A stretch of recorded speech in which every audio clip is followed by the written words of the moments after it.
in the country. Thank you very much for joining today's webinar. Today's webinar is Spend Less and Get More with Email in the Cloud from Integra, the technology you trust and the people you know. You probably don't know me yet, but my name is Mark Blakeney. I'm going to be your host for today's webinar. I'm Product Marketing Manager for Integra. Joining me today, I've got Kevin Kavanaugh. He's our Vice President of Sales. And also joining me is Marcus Valco, who is Migration Specialist here. And his real focus is making sure that people get transitioned to the cloud, and really has a ton of really good customer knowledge that he's going to be sharing with us today and helping to reinforce some of the key points that we're going to be making. Now, with that said, we've got a very good agenda for you today.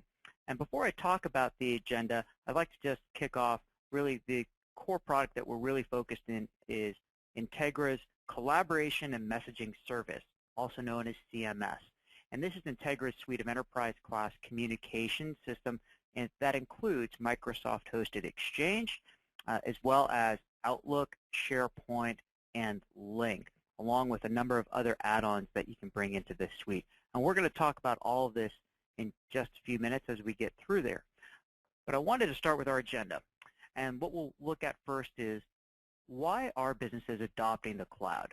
From there, we can talk about some of the concerns that folks have in migrating to the cloud and see what it takes to overcome those concerns. We'll talk about email in the cloud and really what gets added into your cloud environment and how can it really be effective for your business.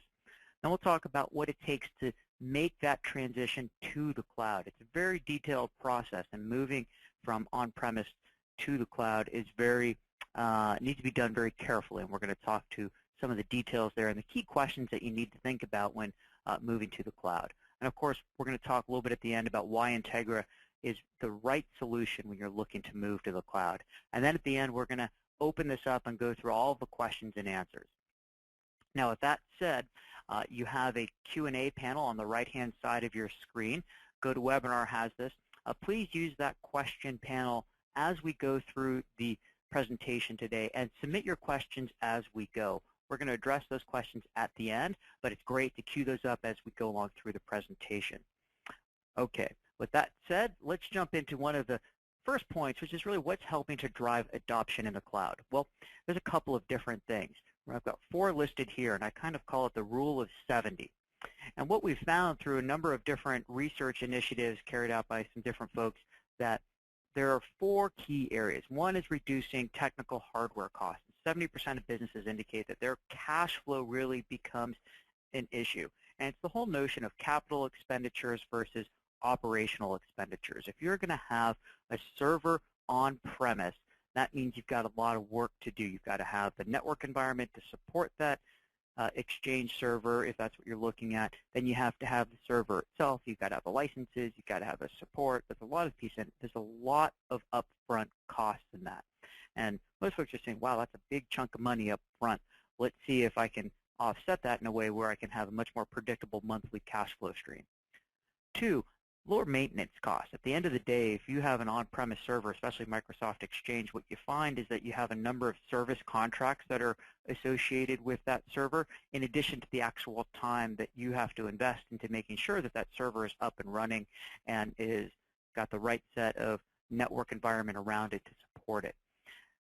Now, one of the other big challenges, you see 70% of mid-market enterprises have employees who are working some or all of their days outside of the office, whether they're on the road for sales or whether they're a remote employee, or even if you just have folks that are working off-site doing different things within other customer sites or partner sites. As a result of that, you end up having a lot of folks that need to have access that are not necessarily going to be on-site. And that really becomes important as we start talking about real-time collaboration, and that's going to be pretty exciting as we get into this. Another piece here that's important is really the leveraging of technical expertise. At the end of the day, most organizations, their core business is not around making sure you have functioning email. Your business is something else, right? You're a lawyer's office, a doctor's office, a manufacturer, whatever it might be. Are your IT resources best utilized there, or really focused on making email work? I think in most cases it's to focus those resources on your core business, and that's what a lot of folks are trying to bring up. Okay, now that said, there's still a lot of pause when you're looking to move to the cloud. And really, I think to overcome that hesitation, you need to make the planning a key part of that move. And in order to do that, you got to think, well, what are the concerns? Well, the concerns there is you don't want to lose any data in the migration. Certainly don't want to lose any sort of connectivity or flow of your business, if you will. You can't lose flexibility, and a lot of IT folks are concerned that there is a possibility they might lose control over their processes and how they set up their environment. And then what about security? Am I concerned that now this server that's been sitting in my closet, if I move that to the cloud, does that mean I lose that level of security? You know, if I can see it and touch it, I kind of feel secure, but now I can't see it and touch it. Is that security still there? And then the support, right? If I'm not the one who's manning the server and making sure that its environment is up and running 24/7, am I confident that who I'm bringing in can do it for me? These are all things that you need to make sure are going to be done correctly. That's really critical when you're looking to select your cloud provider. Now that said, I'd like to take a pause and ask a question out to our audience. And I think a poll question is going to be popping up here. You should see that in just a moment. And please take a moment to choose your selection. What is the primary concern do you need addressed before moving your business solutions to the cloud? We've got 5 answers for you to choose from, so appreciate you taking the time to come into the application here and select the one that makes the most sense for you. All right? Are you concerned about data security, accessible support, ease of migration and onboarding, network and data center reliability, or maybe there's something else that you're worried about? We'd love to hear from you. In just a couple more seconds, we'll close the poll, and then we'll go ahead and we'll share the results. So just one more second, we'll flip that up. And here it comes. Great. So it looks like a pretty good split. There's definitely some concern around data security and support, and quite a bit of concern around migration and onboarding, which is something that a lot of folks are definitely looking at. Certainly network and data center reliability. So a couple folks looking for some other things as well, so that's important to know. So thank you all for sharing that. So now I'm going to go ahead and talk about the next thing that I think is important, which is why a lot of IT leaders are really now starting to have trust in the cloud and why they're preferring to move to the cloud. And really it centers around flexibility and control. The whole notion of being able to deploy quickly without having a lot of effort spent in putting the right infrastructure in place is really important. So very easy to scale, to add services. We've talked about capital and return on investment, so the whole notion of going to a operational expense versus capital expenditure, and of course, return on your investment. So how can you measure your ROI? It's much easier when you're looking at a monthly cash flow stream that you're trying to then match up against what you're trying to achieve, and for a lot of IT leaders that makes sense. But I think really the cornerstone here is in the third bullet, and that's business agility. A lot of businesses nowadays are looking at how can I turn the corner in today's market, and being able to focus their IT resources on supporting their core business really makes a lot of sense. I'll give you an example.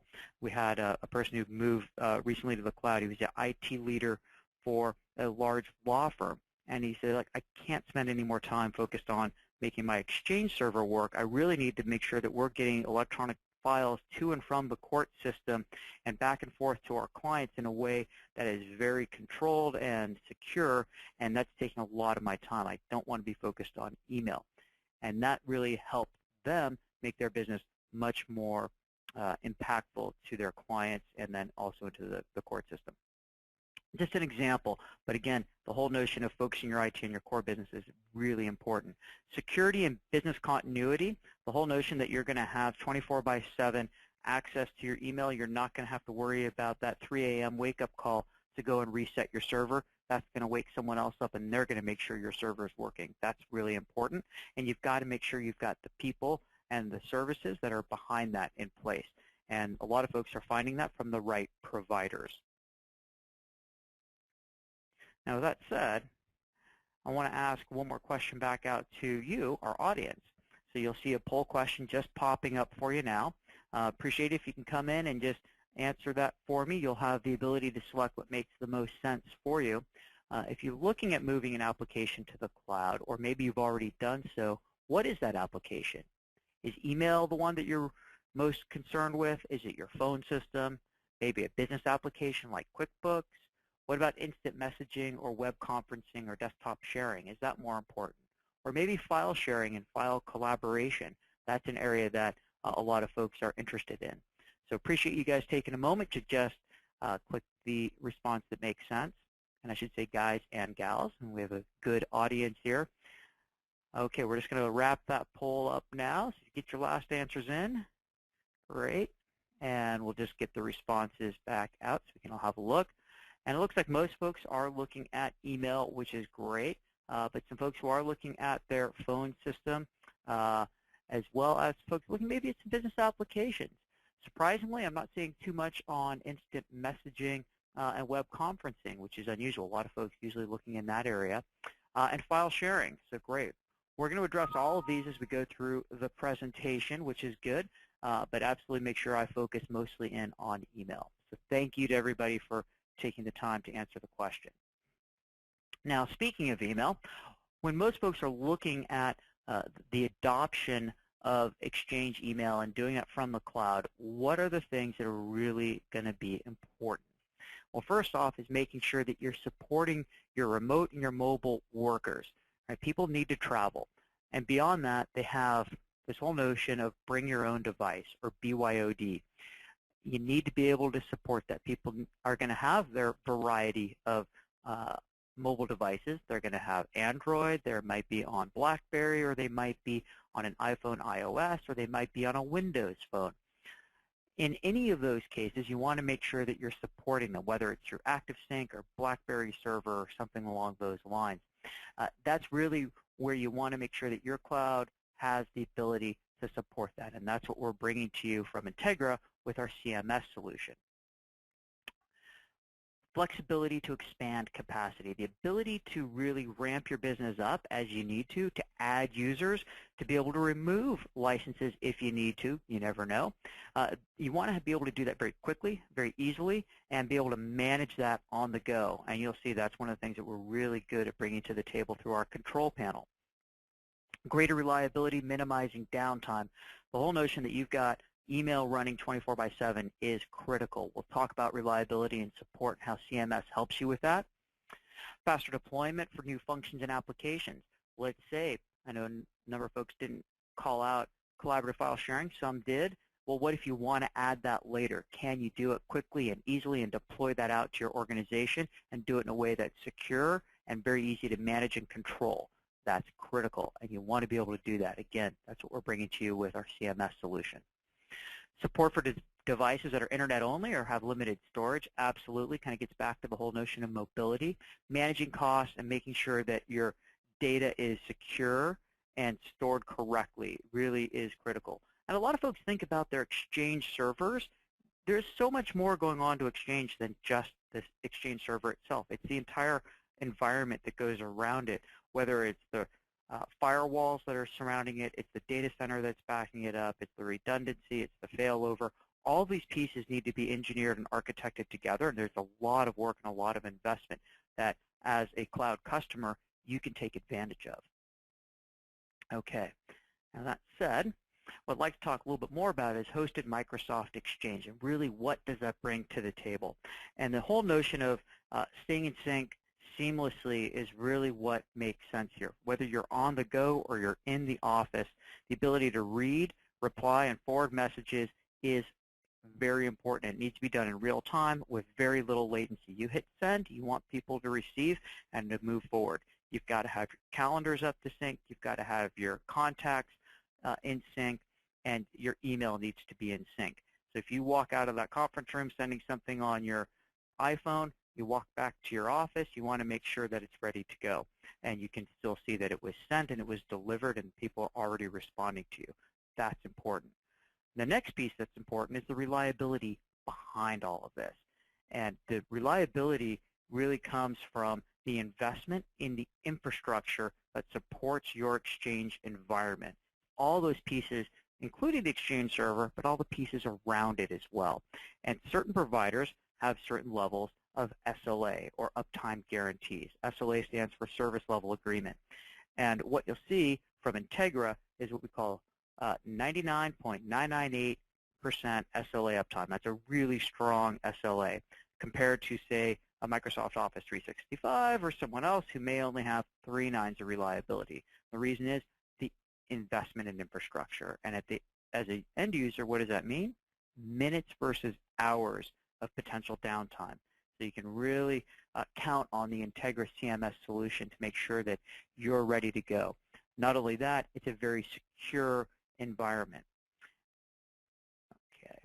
With that said, I want to talk a little bit more about not just Exchange. Exchange email is a critical component of the overall CMS offering, but it's not the only piece. In this environment, you have a number of different pieces. So from a core application standpoint, you've got posted email via Exchange. You can secure that with email archiving. And when I say secure that, what that means is you have the ability to make sure that every single email that is sent or received for a particular user, or for every user in your organization, however you want to set this up, is archived. And it cannot be tampered with, it can't be edited, it can't be deleted. And that's really important when you think about the volume of intellectual property that gets communicated by email. It's really critical that you keep a close eye and control over that flow of communication. Without email archiving, people can delete things, things can accidentally get lost. Yes, of course, everything's backed up in the cloud, so you won't lose it from that perspective, but you just never know what people are up to. And a great way to secure your intellectual property is through email archiving. Of course, anybody in a regulated industry and needs to comply with certain rules, it's important as well. Okay, email archiving, we just talked about. Now I want to talk about link. Secure instant messaging. We're going to talk about this a lot more in the next slide, but just to reinforce that this is a key part of it. SharePoint, setting up websites for people to collaborate on information, or if people just want to do collaborative file sharing, they can do that with a system called ShareSync. We're going to dive into each of these in just a bit more. I'm going to switch all the way to the right side of the screen because we have a number of different sort of what we call add-ons that you can consider. Encrypted email, so certain folks want all email being sent from certain users to be encrypted. We can set that up, 256-bit encryption. Outlook backup, separate from email archiving. This is just backing up what you have that comes out of Outlook. You can do that on a daily basis, sort of backs up everyone's PST at a certain point in time. You can do a PC backup where you're going to take everything off someone's hard drive and back that up once a night or once per week, however you want to set that up. We talk about virus and spam protection. That's included through a product called Spam Stopper Pro, and that gives you the ability to do whitelists and blacklists and things like that. And we've talked about the importance of mobility. Now I want to go to the center of this screen because this is really where the power comes in. If you're an IT administrator, you'll want to have control over your environment, and that's where the control panel comes in. And that control panel allows you to add each of these different things that I've just talked about. You can do it at a user level. You can do it across the company. You can set permissions for people. You can go in and you can access your billing information. There's a number of different pieces that you can access through your control panel. And most importantly, as the IT administrator, you can do this from your PC, from your iPad, from your Android device, from your Windows phone, whatever it might be. You can do it on the go or in the office. Okay. Now that said, I'll get to the next slide, which is talking a little bit more about hosted Microsoft Link. And really, what's the value of Link? What it means is there's 2 levels of Link. You can talk about instant messaging. Well, why Link instead of, say, Yahoo Chat or something like that? Well, the reason is it's very secure, and it's tied directly to your Active Directory. So you can now set up chats for anybody within your company, and they can just chat with inside the company in a very secure, controlled fashion. And that allows the IT administrator to set this up in a very robust way. Now, what if you want to take it to the next level? What if somebody wants to be able to share their desktop or share an application? Well, you can do that through the web conferencing tool that's part of Link as well. So really a whole set of tools there. But what happens if you've got remote offices and people want to talk to each other in real time and you really want to make it a bit more immersive, well, then you can turn on your camera and you can actually do a video chat. Here, there's no investment in a large, in-place, immersive, telepresence type environment. You can actually have a decent video face-to-face conversation with a remote person just using Link.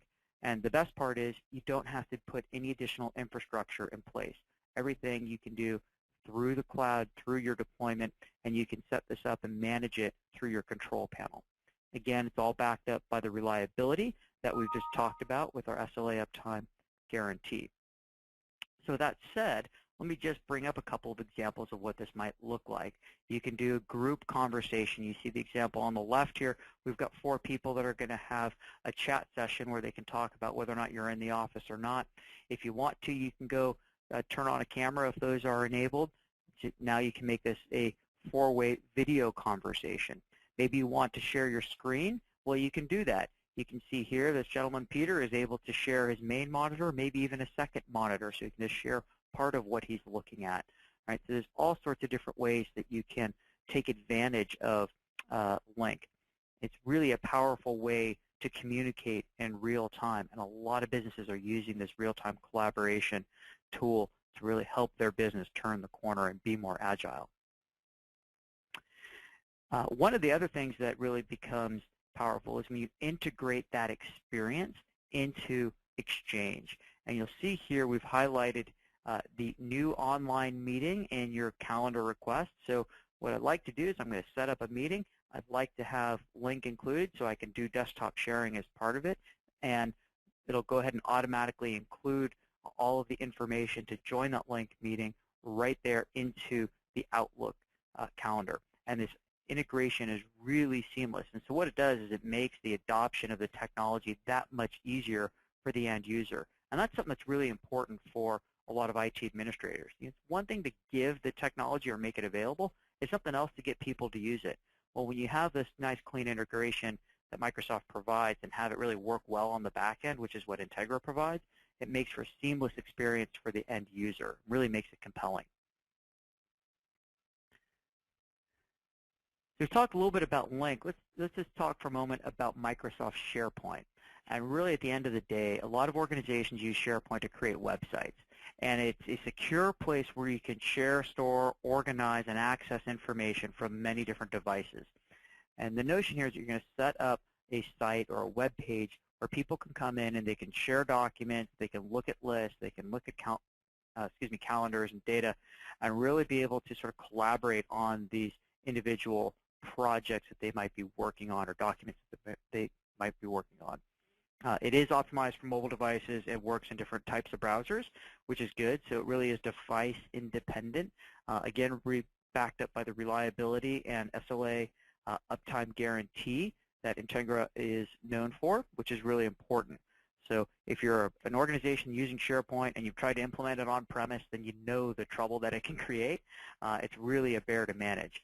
We take that heavy lifting off your shoulders, and we're going to take care of that hosting for you.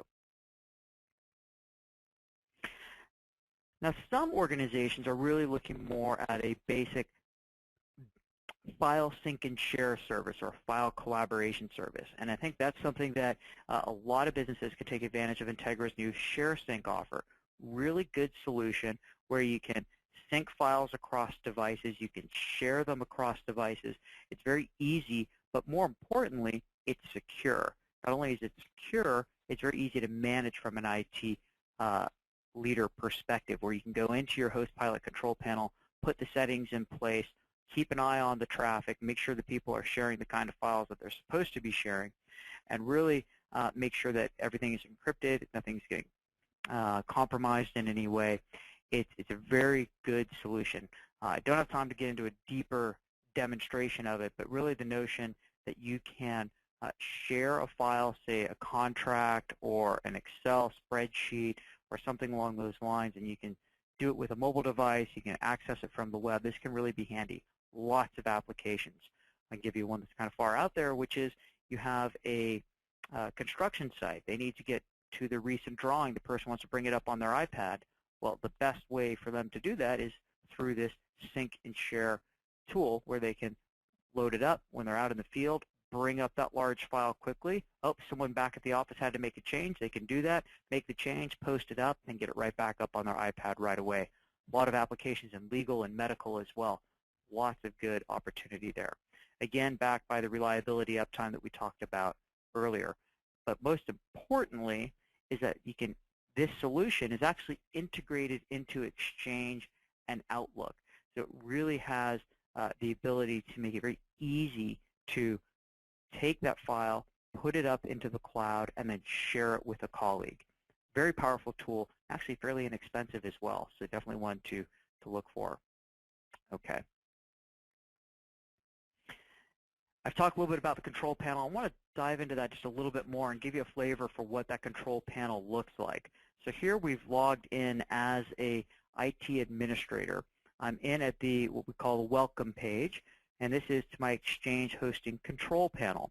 And here I'm looking at all of my services that I can look at, and you can see whether or not they're enabled. So here I've got Exchange Mailbox enabled, I've got ActiveSync enabled, I've got POP IMAP email. So that's a simple web email for those folks that are like a line worker or a janitor, someone who doesn't need full Exchange access. They just want just simple email for HR purposes. I can enable that. I get the ability to turn on BlackBerry. Here's where I can get into Spam Stopper Pro and check my whitelist and my blacklist. I can go into security if I require email signatures. I want to turn on email archiving. I can do all of that. So really good, easy way to access that information. And again, I can get to this control panel on my PC. I can do it on my iPad. I can do it on my Galaxy device. I can do it on my Windows phone.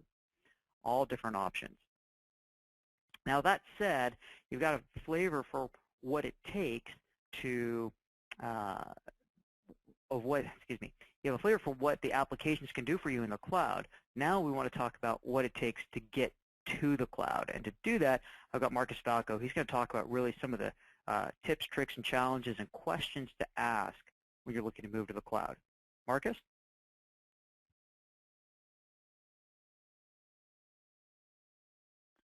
Thanks, Mark, for the introduction. Hello, everybody. How's everybody doing today?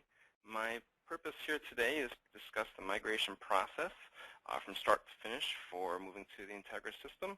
But first, before I continue, I just want to remind everybody that if you have any questions about anything you've seen today that Mark has discussed, please feel free to enter those questions into your chat windows in the webinar session. We'll get those questions and be able to address those.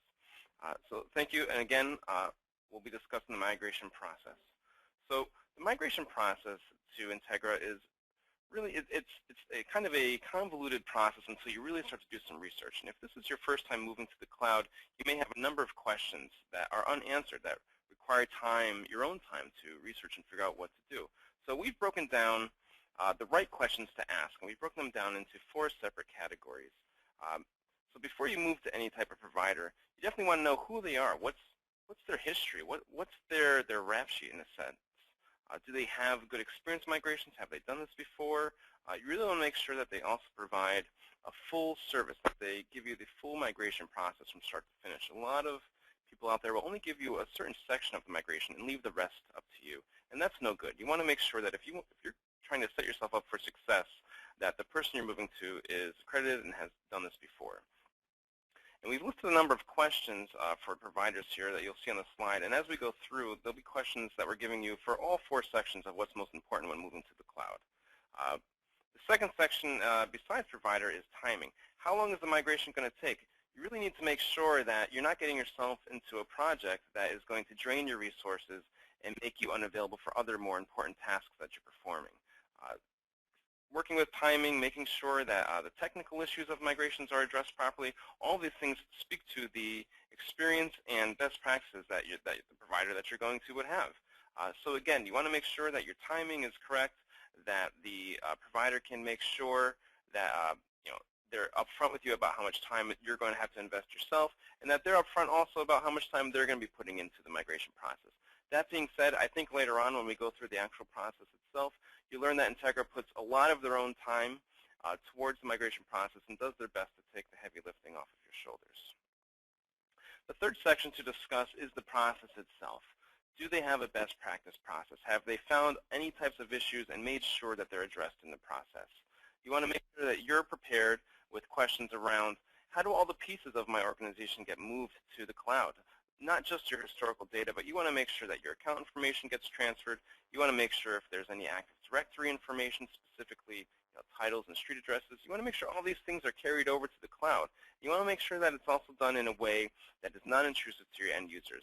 At the end of the day, and I'll talk about this later on as well, the thing that really shows success of a migration is the amount of impact to your end users. And we've created our process around exactly that, minimizing any type of impact to an end user. If you're moving a law firm or a financial service over to the cloud, they want to continue to do their business. They don't want to be interrupted by technical questions or being unable to see their email or any type of immediate communication necessary to perform their duties. So when you are discussing the process with whichever provider you're going to, you want to ask, how do they minimize that impact to their end users? And what type of communication do they provide to make sure that everything is out initially and properly addressed? You also want to make sure that they have plans for slow transfer rates, fast transfer rates. Are there any issues that they should have around network saturation? There are a lot of pieces to the process that make it important for there's a lot of pieces to the process that make it important for you to have a successful migration. The last piece is support. Who will be doing the migration itself? You want to make sure that the people behind the phones are experienced. You want to make sure that you have direct contact to them. It's extremely important that if for some reason a mistake happens on your side or something goes down with a provider, that you have a phone number you can call with someone on the end of that line that can help you at any time. So it's important to make sure that these things are identified with wherever you go. Again, I can't overemphasize support. Making sure the person is certified, making sure that they have been down this road. It's important to have a clear identification of the communication plan with these the people that you'll be working with, and to make sure that if there is any type of overnight staff, that you have access to them as well.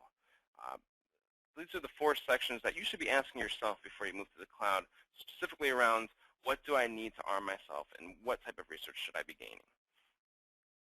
Now that being said, you should also have a number of expectations around a successful migration. You want to make sure that if you do have to make a call, that someone can pick up the phone quickly. You want to make sure that if you're sending in an email, that there's someone on the end of that line that's getting back to you with a response. And you also want to make sure that the availability is whatever is specific for your environment. If you do a lot of international business, or if you have if you do business with people that just are not up at the same time zone as you, but they dictate maybe a time frame for your migration, you want to make sure that's something that the provider can accommodate for you. You also want to make sure that the people that you're working with are subject matter experts. I think it goes beyond needing to be said, but it's important that if you're moving Exchange to the cloud, you want to have someone that knows the ins and outs of Exchange, helping you, making sure that best practices and pitfalls are all pointed at before the process is even started. And I think you'll see later on that the process that we've created for you has all these things built in. Furthermore, you want to make sure that users have a minimal impact, if any at all. That way, like I had addressed earlier, there's no impact to their mail flow. For them, the experience for an end user should be they come in and they were just notified that they were moved to a new system, and they can continue working. It should be such that they're not even notified until after it's finished. You also want to make sure that if there's any type of tools that are being used, that proper logging is performed. Because you may have to provide logs to your own supervisors. These are important things that many people ask for that we're happy to give. In terms of consistency and transparency, you definitely want to make sure that you know all the ins and outs of how the process works. It also goes to show that there's a fair amount of trust involved when you can ask your technician how a process works, and they can give you back an answer that not only is transparent, but very well detailed and technical. So you want to make sure that these things are all tools that you have at your disposal. In terms of familiarity with a large variety of systems, it's important that whoever you do use to move to the cloud knows that there's more options than just one out there. You don't want to find someone that only knows how to use one tool and constantly relies on it to make the transition possible. Because it may end up that everyone has a unique environment, and it'll turn out that you need to use some type of tool or process that is not something that was initially discovered initially in the process. Without going through the rest of these, I think it's important just to say that there's a lot of preparation work that goes along migrations, and it's important to make sure that all the preparation work and questions are asked prior to the migration process beginning. You know, Marcus, one of the things that really jumped out at me there was your discussion of minimal impact to users and making sure that as you do a migration, that there's not an impact to your business. And it's kind of an art and a science combined to make sure that that happens because there's so many different variables. And Marcus, tell me, beyond just those variables, have you had customers who maybe have tried a migration on their own or maybe with another cloud provider and realized, wow, this is a problem, and have come to Integra to get that sorted out? Absolutely, Mark. Thanks for bringing that up. We see this time and time again, where someone either hasn't done enough research, or they went with the wrong provider, and they found that halfway through the process, maybe even before their mail flow has changed, they've come to an issue that they just can't address, and now they're stuck. We've had many times people come to us and ask us questions, how do I get out of this? And in the end, they just end up moving to Integra systems. So there's a lot of ways this scenario can present itself, but suffice it to say, if you're in any type of bad situation, you can still stop what you're doing, come to us, and we can find out the best way to get you out of it and move over to a safe system as soon as possible. We've had people that were very large come to us, and within less than an hour, we've had their users created, mail flow controlled. That way, their business can continue, and we can address any follow-up issues afterwards. But yes, this is a common scenario that we do run into. So those being said, after talking about the expectations, I want to talk about the approach that Integra has created for migrations. Essentially, we've created a three-phase process to transition people over to our system. And as discussed before, we have based this entire process around making sure your end users are treated as best as possible so that they are not impacted in the entire migration. That's simply because our experience shows that that's what makes a successful migration. We break the migration down into these three phases, the first one being the account preparation phase. This is where we're doing a large amount of creation of the accounts, making sure that the Active Directory was transferred over properly, doing QA on objects, making sure members and distribution lists are created, things of this nature. It's essentially creating the shell of the account and making sure that it exists in its entirety prior to moving on in the account. Now again, no one is impacted in this stage. Your users are still using their source server at this point, and we're just doing preparation steps. The next section is the transfer and configuration section. This is where we are transferring all that mailbox content. You may have 100 gigs. You may have more so. It doesn't matter. We do the heavy lifting for you at this point. And we're making sure that all the data is transferred, that logs are properly created, and that we're QAing everything as necessary. Again, this is where nothing has been impacting your users at all, and this is just another heavy lifting step that we do for you prior to the migration itself.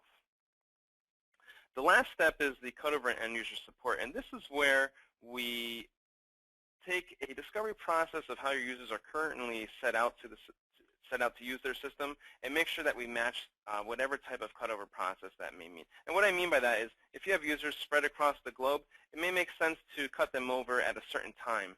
And what we do is we make sure that your users all have their profiles with Outlook pre-configured prior to transitioning them over to our system.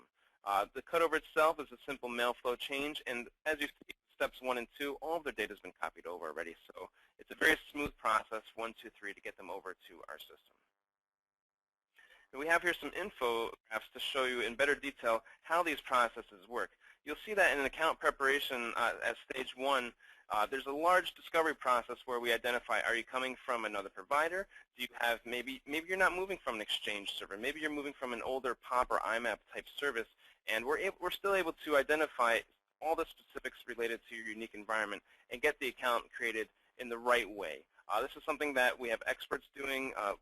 It's also something that we're very familiar with. There's a couple things around here that we also discuss, and this is around the plan for the migration. At phase 1, we want to make sure that a proper plan is in place so that we can see where the endpoint of your migration will be. That the cutover time and date is all scheduled as expected. If we talk in detail about phase number 2, you'll see that in addition to transferring data, we're also validating. This is where we also talk about looking at your mail flow, making sure that all services that you need for your system are provisioned. That means if maybe you're using Link, maybe you're using other types of services, those things are all turned on and enabled for your users. And now this is where we're also just taking a good discovery process around your DNS records. We're starting to identify how your mail flow works and the best way to accommodate mail flow changes for you. And we're also doing validation phases for all of the objects that are being carried over. That means if you have calendar appointments and contacts and folders, we're getting lists of how those are transferred over. If there's any errors, maybe some people may have corruption in their mailbox, all those things are transparent to us at this point. And this is where we would communicate back to you any type of issues that we see. This is also the point where we can do any type of benchmark testing in terms of speeds of how things are transferred over. Again, this is the preparation phase where we're just going through steps to make sure everything is in line, all of our ducks are in a row prior to cutting over to the new system.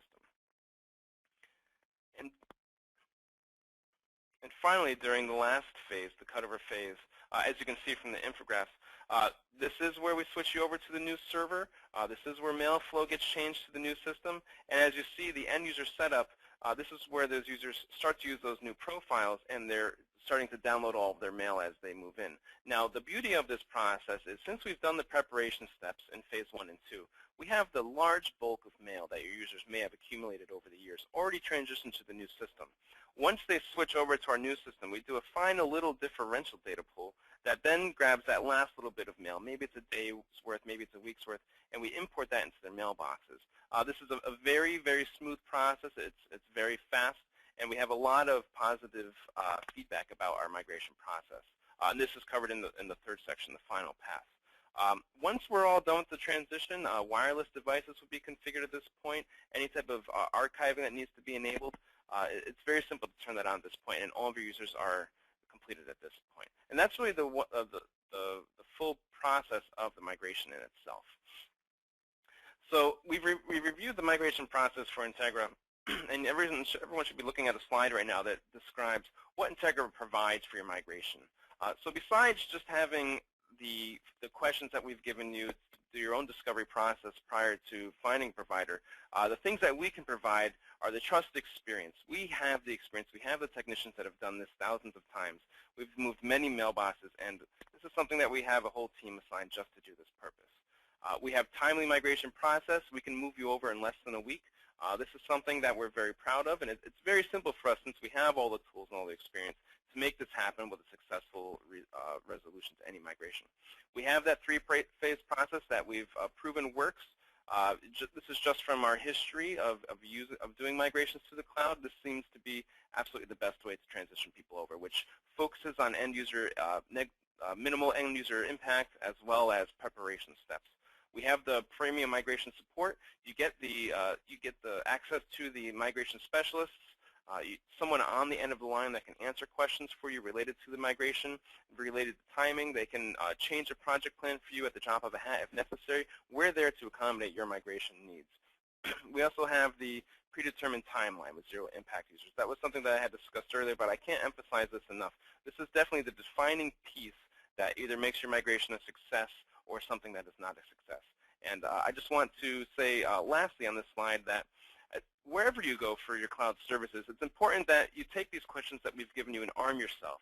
Make sure that whoever you do go to has a good answer for all these questions. And if you don't find someone with a good answer, come to us and we'll make sure that that answer exists, as we know it does.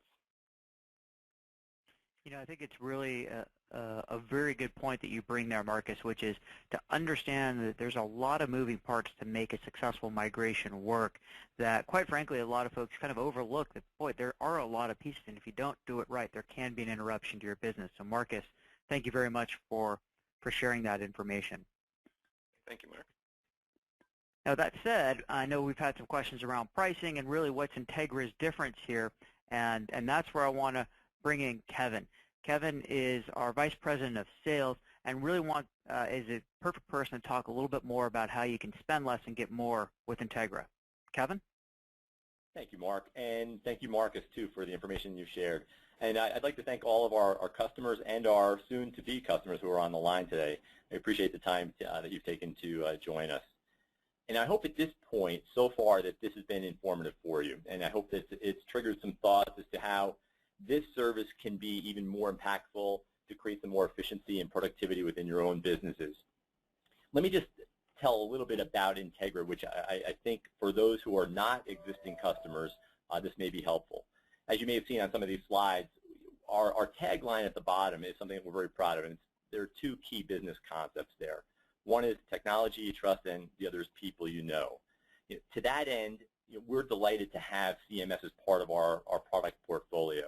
Many customers know us as a voice and data provider, but they don't necessarily know us for the applications like CMS offers and to help businesses become even more productive. Quite frankly, of our 85,000 customers, we're on a mission to let every single one of them know about this because we know, because we use the service every day. And candidly, with the speed of business today, I can't imagine a workplace without it. At Integra, we have over 1,700 employees, and so we're large enough to offer the full suite of data, voice, and cloud services, but we're small enough to be nimble enough to have dedicated personalized service for our customers, and that's all through the management of our account teams. As Mark and Marcus have explained, for us to help transition a CMS offering to you, we put the burden on our shoulders to do that for you. It's not on your shoulders. Clearly, we'll partner with you to make that happen. Our strength is in business-to-business communication services. We're not a residential provider. So many of you on the call today may not know that. Our sweet spot is dealing with the small, mid-sized, and large business enterprises. So in summary, let me just share so far what we've had today, and then I know that Mark probably has some questions that might have come from the audience today. First of all, with the CMS offering, Integra provides you a full suite of cloud services, including the hosted Microsoft Exchange, Lync, SharePoint, and ShareSync. All of these services are easily managed through the simple use of a control panel like Mark shared. And best of all, we offer 24/7 by 365 days a year support. We will ensure a smooth transition of CMS offering with complete migration services at no additional cost. And ideally, we want you to try the service. So for the first 30 days, we're offering the service to our subscribers for free. And we know that this will be something that it's much like having a cell phone or going from slow-speed data to very high-speed data. Once you have those services, you'll never go back. What we'd like to do is ask you to, we'll arrange 3 ways of being contacted. One, you can either contact us toll-free at 855-622-4223, or for those existing customers on the line who have a dedicated account manager, feel free to contact him or her, and they'll be able to share more specifics related to CMS for you. Otherwise, for all those who did register today, what we will do, we will contact you and see if you have any follow-up questions or you'd like to get some more information directly from us. So again, I thank you for your participation today. I will pass the baton back over to Mark, and he will share some information related to a white paper and then also discuss any of the questions that may have been posed so far. Mark, back to you. Great, thank you, Kevin. And wow, I mean, a great promotion here. So we're talking about 30 days of free service, and more importantly, free migration. So these are the services that Marcus was talking about to make sure that you can move from the on-premise to the cloud, or even from another cloud provider to Integra's cloud, and to do that at no additional cost with all of that planning and work that goes behind it. So really solid promotion there. So thank you, Kevin, for that. And as Kevin mentioned, we have a really good white paper here, the case for Microsoft Hosted Exchange. It's a good paper, gives you an idea of really why Exchange and then why Exchange from the cloud, and that'll be delivered to you after the event. Now, with respect to questions, boy, I'm excited. We've got a really good audience here today. I'm not even sure where to start. I've got so many questions to go through. So good stuff here. We have about 10 minutes to go through the questions, so I'm going to go ahead and start on the top. And really, I think one of the first questions that jumped out to me is, there's some consistencies in some of these. So let me start with Exchange and Lync. There's a number of questions about the two of those. Can I get Lync with Exchange? Do I have to buy it at the same time, or can I add it separately? So I'm going to actually, it's going to be a shared response. Kevin, I'll let you have part of it. I'll start off with absolutely you can set up Lync out the door and add that included when you make your purchase, and you can do that as part of a bundle, and I'll let Kevin jump in on that in a moment. But also, if you want to add it later just as Link itself and only for certain users, you can absolutely do that. But now I'll give Kevin a pause. Kevin, do you want to just talk about maybe any of the bundles that you have available? Yes, so thanks, Mark. Yeah, what we want to do is customize a solution for all of our customers, be it for the voice, the data, and the CMS. And in the CMS arena, it is very much a la carte, so our pricing will be tailored as such. So when we have one of our account managers talk with you, we'll look at the quantity of employees that you would have, what services specifically you would like to have, and we will tailor the proposal on the price to meet your need. I hope that helps. Great. So really the ability to add it a la carte. And I think, certainly I would encourage everyone to talk to your account manager. It's great to get the right environment set up out the door, but we understand that there are times when you need to add services later, and maybe not all people get every single service. And as an IT administrator, you can do this through your control panel, and that's really the power that it brings to the table. Now, that said, there were some questions around Link and Link video functionality. Can I use Link with people outside my organization, such as folks who are using Skype? And the answer is yes. Now, one of the things that you want to look at is really what version you want to be on. Now, some folks are interested in being on Exchange, Link, and SharePoint 2010, which we can support, and some folks want to be on Exchange 2013 with Link 2013. Obviously, there's some new feature functionality in 2013, but it's the newer platform, and not everybody's ready to make that migration. So that's something that you can consider which platform you need to be on. 2013 is the version of Link that will allow you to have a Link session with somebody who is outside of your organization, and specifically somebody who is able to talk to you via Skype. So that Skype integration works on 2013, not on 2010. Okay. With that said, can I, if I own Office, can I use my existing Outlook licenses? Absolutely, yes, you can. So if you've already got Office deployed to your people, you can use the Outlook that is already deployed there. And even if you're on Exchange 2013, but your client is on Outlook 2010, that's okay, it'll work. So, and likewise, if somebody's on 2013, but you're on Exchange 2010, that'll work as well. So there's some good interoperability there. Let's see. One question was, what does 99.998 SLA equate to in minutes per year? So doing a quick bit of math, I think it's roughly 10 minutes, if I'm doing that right, 10.5 minutes, somewhere in that ballpark, as opposed to about 3 hours for somebody who's at 3 nines of SLA. So good question there. Let's see.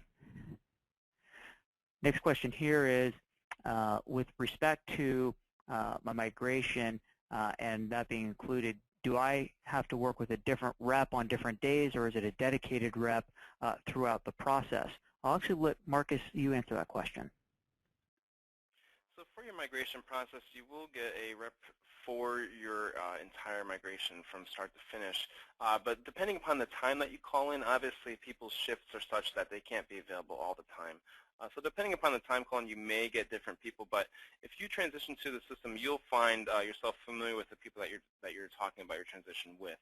Especially if you move more than one person over to our system, you'll see that you constantly return back to the same individuals. That being said, anyone that you do get on the line is a subject matter expert. They know the migration process in and out, and they can answer any question that you get. Great. Marcus, follow-on question to that is, how long does it take to do, how long does it typically take to do a migration? That's a great question, Mark. We get this one very often, and the short answer is if you're less than 25 users moving to our system, it's going to take a week or less. If you're over 25, maybe up to, let's say, 100, you know, depending upon some of the environmental specifics of your system, maybe 2 weeks to 3. And if you have over 100 users, that's something where we would do, after a discovery process, probably identify anywhere from a couple weeks to a month and a half. And again, this all comes down to what other projects do you have going on, what's the time frame that accommodates your schedule, and how fast are you looking to move? All those things being where they are, we can move you in one day if necessary. Of course, this all comes down to what does your schedule look like as well. Absolutely. So I think that's a key part of it. Now, how is Active Directory managed throughout the migration? And if somebody has Active Directory now, can they go ahead and use that? And then separately, maybe a follow-on with Active Directory is authentication tied to Active Directory. In terms of Active Directory, part of our migration tools will extract your Active Directory, and we will recreate that on our side. Now, that being the case, obviously, how do we keep in touch with any changes that you make along the way for the migration process? There's a tool also that can be installed on your local domain controllers that interfaces with our system and will essentially synchronize any changes that are made in your Active Directory. So those things being installed, that the tool being installed, and the migration process going through, it keeps a synchronization of AD and those objects as you change them on your side. Now, there was also a question about authentication. If you are using an AD Sync tool, this also integrates with the way that authentication occurs. So if you change a password locally, that change will reflect itself on our system as well.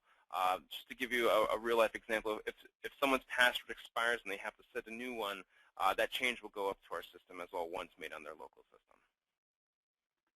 Great. Thank you, Marcus. I'm going to get to two questions quickly here, which is, is Exchange HIPAA compliant?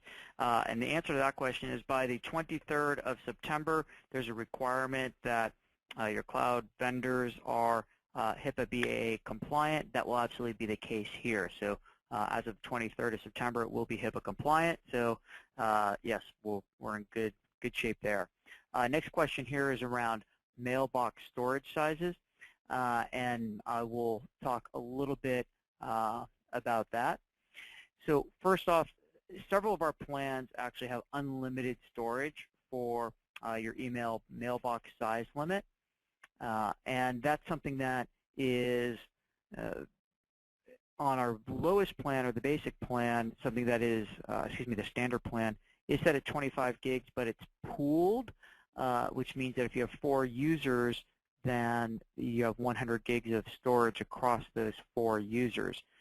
In our more advanced plans, you'll see unlimited storage.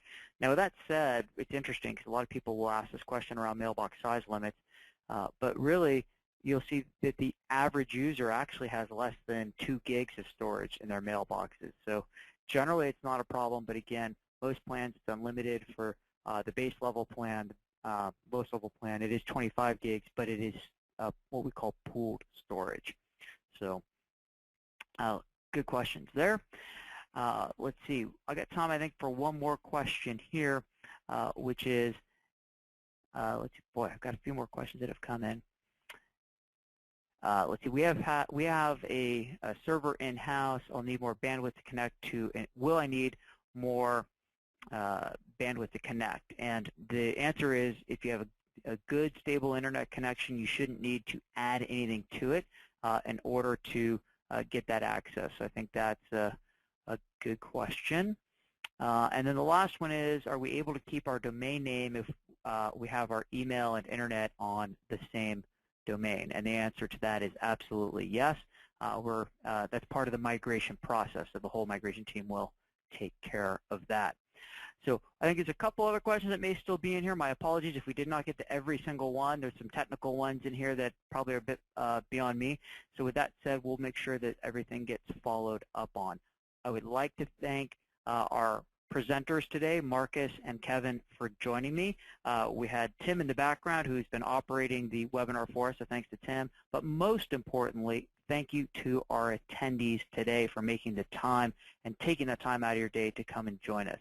So again, thank you very much. We'll make sure we follow up with you, both with the white paper and then with any open questions that might still be here.